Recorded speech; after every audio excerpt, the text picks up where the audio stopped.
In today's video, we're gonna look at a modern diver from one of my favorite brands, Longines.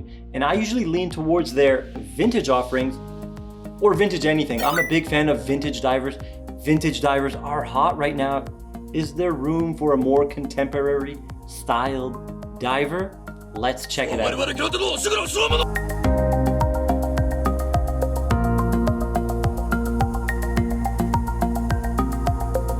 Thank you to Kavar Jewelers for lending the watch into the channel. If you want to buy this watch, email me in the description below and I'll give you a discount code. Introducing the Longines Hydroconquest in blue with rose gold PVD. Look at this gorgeous combination. I'm a big fan of blue and gilt, blue and rose gold. I think the color combination just works. It complements each other nicely.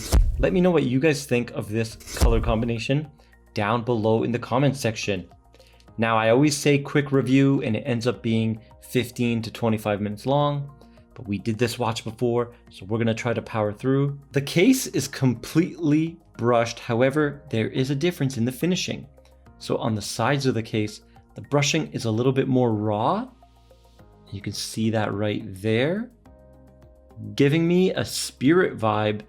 And when we look at the top of the lugs, those dramatic downturned lugs, you can see the brushing is a lot finer, almost looking like polish in some lighting, but it's definitely not high polish.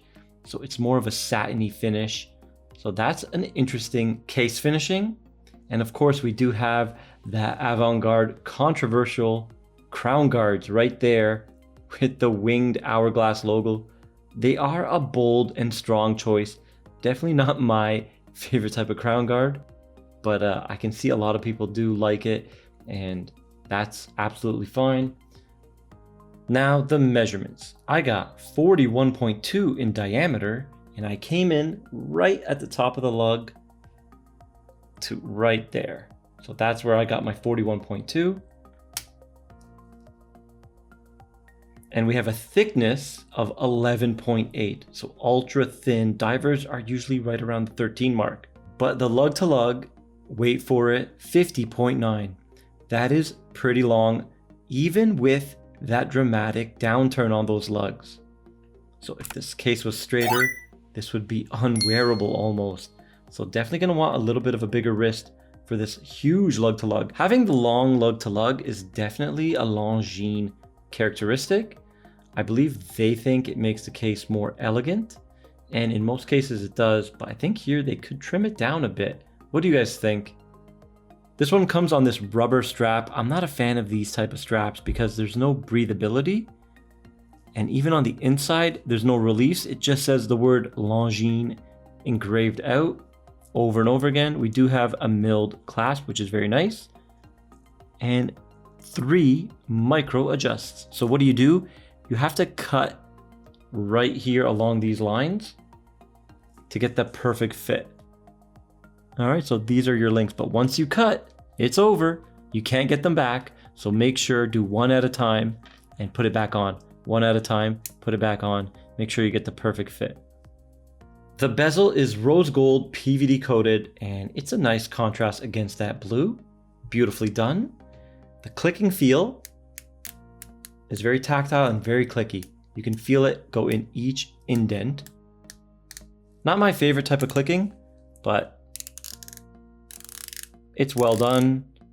Very positive action, and everything lines up, of course. Ceramic insert with a Lume pip at 12, 300 meters of water resistance, screw down crown. The crown is a little bit hard to operate because your fingers are gonna rub against these sharp guards, and there is a circular lip here to help pull out, but I still find it awkward to use this crown. Let's do the date change. I like to do the date change on Longines because they're usually spot on like Rolex. So right now we are on the 16th. Okay, let's see it. Here we go. 11:50, 11:55.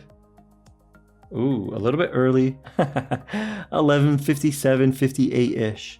But it's an instant date change. And of course, the hands align up perfectly. All right. Speaking of the hands, rose gold PVD coated, just like those indices. And the dial is a little bit of a confusing mess because the 9 has double indices. You see the plots right there, just like the 3. I think they should have took the whole 9 Arabic numeral out. So just have the 12 and 6 for symmetry because of that date window, or take out the date and put a 3. I know they wanted that plot there at 9 because there is a plot at 3. However, there is no Lume plot at 6 or 12, only the Arabic's Lume. So I feel like there's a little bit of a confusion in the design of the dial. Although the dial is a beautiful sunray blue, it just is gorgeous. Longines really knows how to make sunray dials. This one is a stunner, 100%. I'm a big fan of Longines blue dials. Now the price. I only have the Canadian price right now, $2,200. However, this one should translate roughly to $1,650 USD. The non-PVD one is about $1,600 US. So this one just a little bit more for that PVD coating in gold on the indices, hands, crown, and bezel. Here it is next to an SKX. So it's actually smaller than the SKX at 41.2. However, it does look larger. All right, can you see that? The bezel does have a little bit of a downward slope. The SKX completely flat. The SKX is thicker at 13. This one 11.8. And there is the number one wearability concern. The lug to lug. Basically 51 versus 46. Look at that. All right. So hopefully that gives you an idea. The secret measurement on this watch, 40.5. So definitely wears smaller to the eye. Here it is on my 6.5 inch wrist, and I'm not gonna deny it. I think it looks gorgeous. It's definitely a stunner. And with that 40.5 secret measurement, if you guys are new to the channel, the secret measurement is the measurement of the bezel, what your eye visually sees the watch as, because as you can see, the lugs are disappearing. They're hugging the wrist, so they are long, and this thing wears so thin.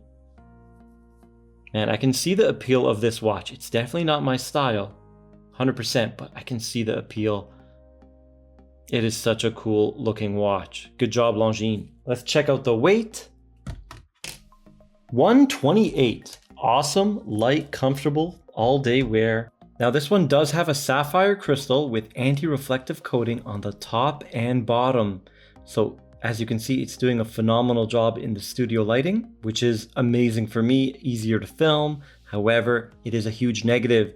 A lot of people not happy with AR on the top because it is a softer material and it kind of negates the benefit of the sapphire because you're going to see the scratches. It's going to look like the sapphire is scratched, but it's actually the coating.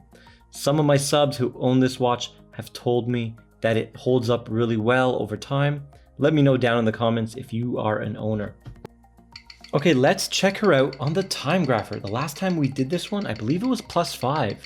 It wasn't as great as Longines usually is on the channel, which is perfect, but I believe this one has the silicone balance now. Let's begin. -2, -1, -2, 300 amplitude, unbelievable. This is the L888, 25.2 VPH, so a little bit of a strange beat, not as smooth as 28.8, but look at this, 0-0 on round 3 and 4, and 0.1 milliseconds beat error. So I believe this one does have the brand new silicone balance spring, 72 hours of power reserve, 21 joules, hack, hand wind, automatic, a powerhouse movement. Look at these numbers. Longines doing amazing. 0, 1, 1, and the 8th and final round, 0. Man, these new Longines silicone balance L8888s are amazing. They're just so much phenomenal value. And as I say that, +17. We're gonna ignore that first number because I just flipped it and flopped it. All right, big amplitude drop at 254, +17, +5. It's gonna probably settle. There's no way it's not. Beat error 0.2, went up by 0.1. That is a small increase. Now we got +4, +4. It is settling just like I predicted. 3 now. We got 3 more rounds. We did 8 rounds. Dial up, we're gonna do 8 rounds, 12 down to get a good positional accuracy on this watch. And here we go. Longines proving why its mastery in watchmaking is a force to be reckoned with. +1, in the 8th and final round. Can we get 0? Can we get 0? 0! Oh my god. So 0, dial up, and 0, 12 down. Good job, Longines. Right, there is the Lume shot. I see the hands looking brighter than the indices, and you can see that double Lume marker at 9. You got the pip and the 9. So a little bit strange there.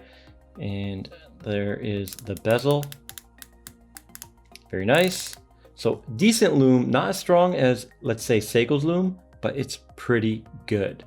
Here it is in the low light situation. Look at that stunning blue dial, that sunray blue. It's so beautiful. I really do love this colorway, and I love the touch of rose gold. Guys, this thing is pretty. It's a modern contemporary watch from a brand with so much pedigree, and it's definitely one to consider if you're looking for something different.